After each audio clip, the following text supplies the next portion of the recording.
ये indigenous farm house,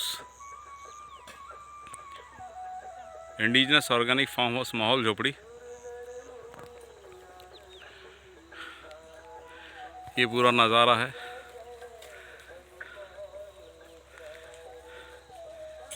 यहाँ पर 2500 से अधिक प्लांटेशन हो चुके हैं और पूरा चीज़ ऑर्गेनिक तरीके से किया जा रहा है कि जैसे ये किनारे किनारे नींबू के पेड़ लगे हैं, ये कुछ महीने पहले लग चुके हैं, उसको दोबारा कोड़ाई करके, उसकी प्रूनिंग करके, कटाई करके, छंटाई करके, उसके बाद उसमें आसपास कोड़ाई कर वर्मी कंपोस्ट खाद डाल करके पैरा से मल्चिंग किया गया है और जो भी फसल अवशेष है उससे मल्चिंग किया गया है। आप किसी भी पौधे को ऑर्गेनिक तरीके से सुरक्षित करने के लिए इस तरीके से मल्चिंग का सहारा ले सकते हैं ताकि आप लंबे समय तक वहाँ पे नमी को बरकरार रख सकें। ये देखिए पूरा किनारे किनारे सभी नींबू के पेड़ लगे हुए हैं। हमारी पूरी टीम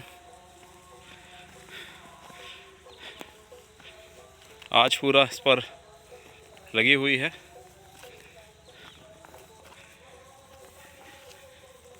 ये देखिए मल्चिंग भी हो रहा है और उसके साथ साथ ही उसकी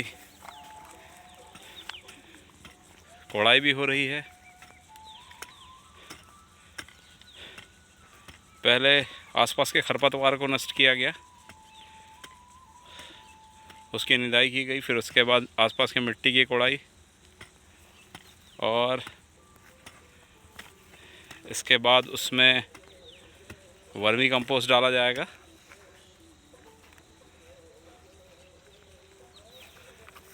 हमारी टीम से है प्रमीला ठाकुर जी। देखिए हमारे फार्म से बना हुआ वर्मी कंपोस्ट खाद।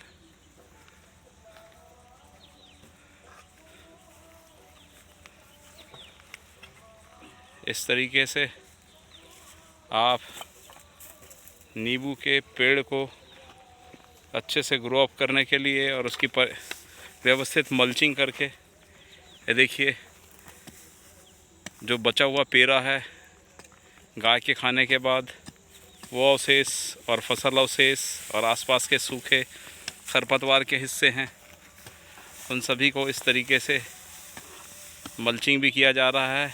इसके बाद गोबर स्लरी का सॉल्यूशंस भी इस पर डाला जाएगा, उसे भी डाल करके आप इसे लंबे समय तक के लिए पर्याप्त पोषण और प्लांट्स के ग्रोथ के लिए जो ज़रूरत होनी चाहिए वो उसको पूरी कर सकते हैं। देखिए हमारे टीम से प्रवीण भाई जी हैं। आसपास की सफाई करने के बाद कोड़ाई और उसके बाद ये मल्चिंग का कार्य जोरों पर है। और आप किसी भी पौधे को बीच बीच में ऐसा ही ख्याल रखते रहें। ये 3 महीने पहले लगाया गया पौधा था, अब इसकी पर्याप्त सफाई करके, उसकी प्रूनिंग करके, उसकी अनवांटेड ए को कटाई करके, अनवांटेड तो नहीं कहेंगे, जो नीचे के हिस्सों को सही ढंग से ग्रो करने के लिए, ताकि नीचे के नींबू के पेड़ में कांटे होते हैं और उस कांटे से व्यवस्था को सुरक्षित करने के लिए, ताकि कल चल के यदि आप इस पे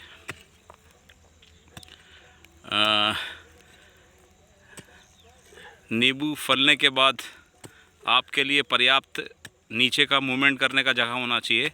यदि नीचे से ही टहनियाँ विकसित हो जाएंगी तो आसपास के क्षेत्रों में नींबू गिरने के बाद आपके सहयोगी या फिर आपके फार्म के जो भी कर्मचारी हैं और आपको भी फलों को उठाने में और कलेक्ट करने में दिक्कत महसूस होगा। इसके कारण नीचे के फैलने वाले टहनियों को आप काट करके इस तरीके से कटाई कर दीजिए, छटाई कर दीजिए और उसके बाद धीरे से जब ऊपर ऐसा ग्रो करेगा तो आप उसमें व्यवस्थित तरीके से ये कर पाएंगे। वर्मी खाद डालने के बाद ये देखिए इस तरीके से मल्चिंग की जाएगी। उसके बाद फिर ऊपर से गोबर की स्लरी और पानी वगैरह दिया जाएगा। इस तरीके से आप नींबू के पौधे का रख रखाव कर सकते हैं और छोटे पौधों को बहुत ही लालन पालन और ख्याल रखने की ज़रूरत है। पेड़ पौधों के बारे में एक विशेष बात यह है कि शुरू में छोटे छोटे पेड़ पौधों को बच्चे की तरह ख्याल रखना पड़ता है। जैसे माँ अपने बच्चे का ख्याल रखती है, उसी तरीके से पेड़ पौधों को शुरू में ख्याल रखना पड़ता है। फिर पेड़ पौधे जब विकसित हो जाते हैं, बड़े हो जाते हैं, तो वो हमें पूरे कुटुंब को, पूरे परिवार को, आसपास के लोगों को बच्चे की तरह पालने पोसने का कार्य करते हैं। बस शुरू में उन्हें थोड़ा सा केयर करने की ज़रूरत पड़ती है, फिर वो ज़िंदगी भर हमारा केयर करते हैं। काश हम मनुष्य भी इन पेड़ पौधों से यह बात सीखने की कोशिश करें, समझने की कोशिश करें। ये थोड़ा शाम का वक्त है क्योंकि काम करते करते वक्त हमारा टीम व्यस्त था, तो कई बार ऐसा होता है कि वीडियो बनाने के लिए वक्त नहीं होता। और ये ऑर्गेनिक फार्म है, तो हमारी तरह जो ऑर्गेनिक खेती करने वाले और ऑर्गेनिक प्लांटेशन करने वाले सभी साथियों के लिए एक सलाह भी है कि आप इस तरीके से उसका आसपास कोड़ाई करके और उसका बीच बीच में ख्याल रखें एक बच्चे की तरह। क्योंकि वृक्षारोपण कर प्लांट लगाना तो आसान होता है, परंतु सबसे ख़ास बात होती है कि उसका पर्याप्त ख्याल हम रखते हैं कि नहीं। और हमारी टीम पूरा ख्याल रखने की कोशिश कर रही है इस प्लांट्स को सुरक्षित और जीवित रखने के लिए।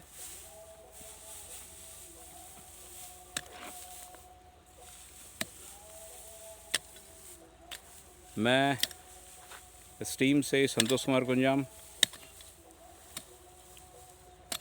इंडिजिनस ऑर्गेनिक फार्म हाउस का एक छोटा सा हिस्सा, एक सदस्य, हम पूरी कोशिश कर रहे हैं। आज का दिन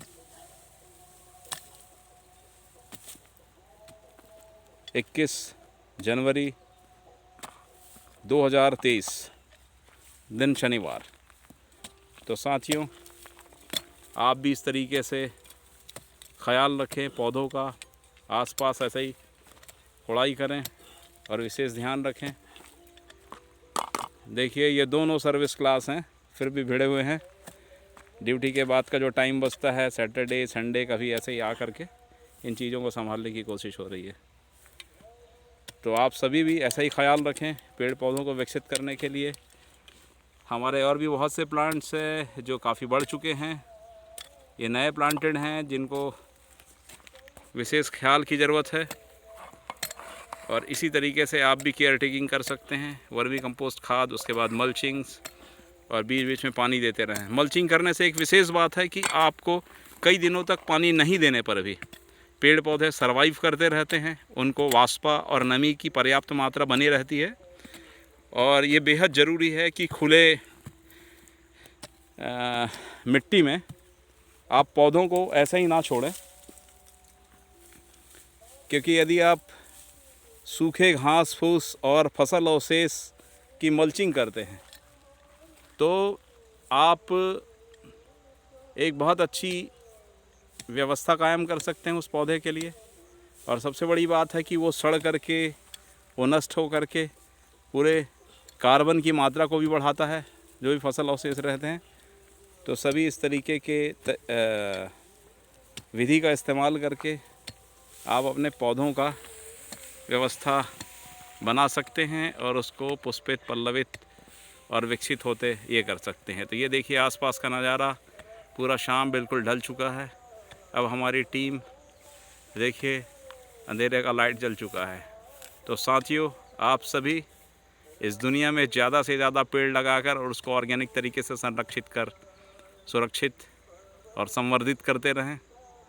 आप भी खुश रहें और ये जिस मिट्टी में हम जाने वाले हैं, मिलने वाले हैं, उस मिट्टी को भी हम स्वस्थ, संपन्न और प्राकृतिक गुणों से युक्त रखें।